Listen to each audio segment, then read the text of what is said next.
Are 50-50 partnerships a bad idea? This is Sam Bryant from Bryant Taylor Law, where we help business owners protect legacies they work so hard to build.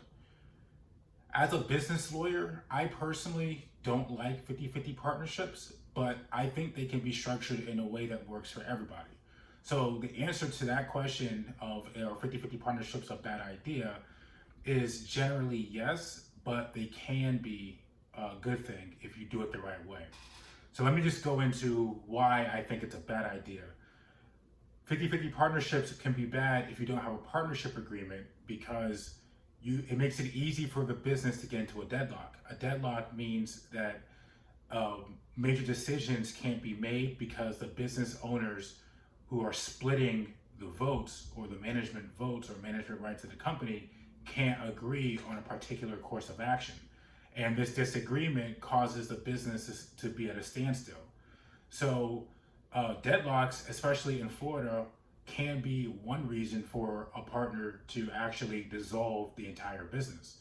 So if you're in a 50-50 partnership and you don't have a partnership agreement, you're literally one decision away from actually dissolving the entire company. So that's one reason.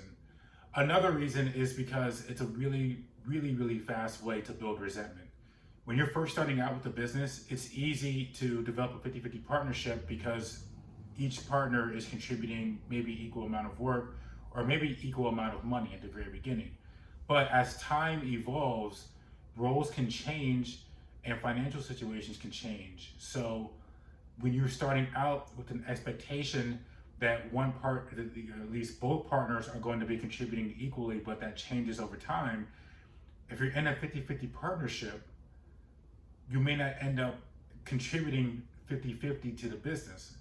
There's inevitably going to be somebody who's going to contribute more than the other person. And then the person who's contributing more but getting 50% is going to resent the partner contributing less but still getting their entire 50%. So I say that to mean that a 50-50 partnership at the beginning sounds good, but can end up breeding ground for resentment, which breeds ground for issues going forward, especially if the business becomes more successful.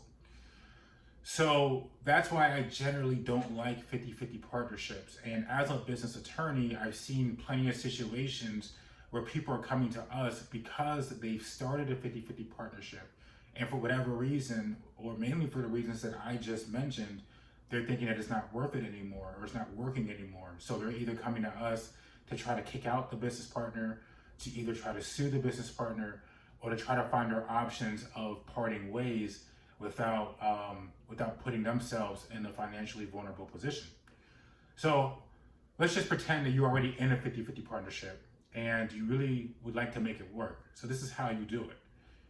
You should really consider the roles and responsibilities of each partner in the 50-50 partnership and anticipate that over time, the roles that you're playing now may not be the roles that you're playing in the future. So if that's going to be the case, you can actually parse out the different ownership interests between the economic interests, the voting interests, and the management interests. So how does this work in real life? If I'm in a 50-50 partnership with somebody, what I'm really saying is we're agreeing to split the profits 50-50. But we don't have to do it like that. We can decide we're going to split the profits 50-50, but one partner has more voting rights than the other partner, or one partner may be on salary while the other partner is not on salary. So the partner who's actually contributing more can take a salary than the partner that's contributing less, so that way that there's less expected of the partner that's contributing less. Or you can decide to split the management rights unevenly. So in certain areas of the company, one partner could have more of a say than the other partner, and vice versa. So in all these instances, you can still maintain the 50-50 partnership in the sense of you both have 50% equity in the company, but in the day-to-day, the roles can reflect the reality of what you're actually doing within the company.